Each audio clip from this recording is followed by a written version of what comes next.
So hello guys, today we will talk about the digestive system. In the digestive system, the first part of the digestive system is mouth. In the mouth, there is a teeth and tongue. Tongue is responsible to taste the food, and teeth is responsible for chew the food. And first, the salivary gland secretes the saliva and acts on the food's carbohydrate and broke down carbohydrate into small pieces. And then the food will be go to the esophagus. Now, the esophagus act. See the diagram of the esophagus. Esophagus, the contraction of two muscles cause the food to the downwards to the stomach. You can see the diagram of the esophagus, and then now we shall move to the stomach. This you have all seen the diagram of the stomach, but in the stomach, what is in the stomach? You can see this yellow like substance. This is called as hydrochloric acid. It is acidated, so much acidated by the nature that it can damage our stomach. But the layer of mucus save the stomach from by hydrochloric acid. And what do hydrochloric acid helps in digestion? The hydrochloric acid helps in digestion. The upper part food came from the upper part. The food came from the upper part and goes to the lower part, means the food came from the esophagus, come to the hydrochloric acid, and then the hydrochloric acid will react on the food, and then the food will be like water. It will be like water, and then it will be go from here, and then the work of the liver will be start. Now comes is the liver. The liver is an accessory digestive organ. The liver has many functions, but its main function in the digestive system is to process the nutrients absorbed from the small intestine. Bile from the liver secreted into the small intestine also plays an important role in digesting the fat and some vitamins.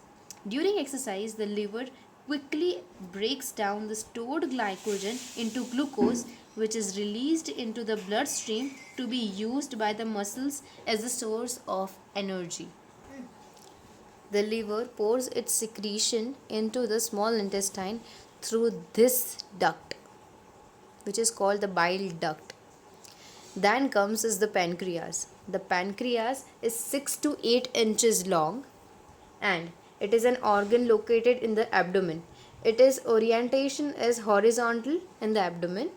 It consists of three parts: head, body, and tail. Now we will discuss about the functions of the pancreas. The function of pancreas consists of two things: exocrine function and endocrine function. From that, the exocrine function is responsible in digestive system. The pancreas secretes enzymes which are important for digestion. Following are the enzymes: amylase, protease, and lipase. Amylase is responsible for digesting the starch.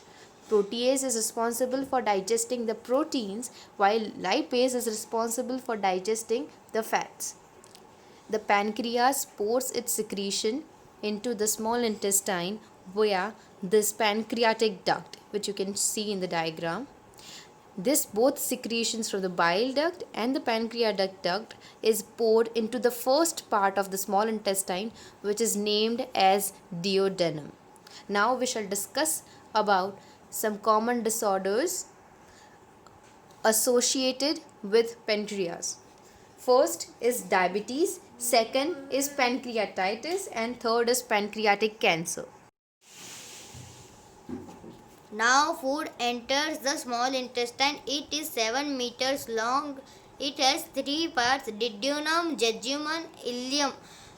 Digestion and absorption of food. It has numerous villi which makes the part longer to absorb more nutrition. Then the food enters the large intestine where the absorption of water and salt. It is 1.5 meters long. Then undigested waste material reaches rectum, where the food is stored for some time till the excretion takes place through anus. Like and subscribe this video and share this video to as many you can. Subscribe our YouTube channel to stay updated with more such informative videos. Thank you.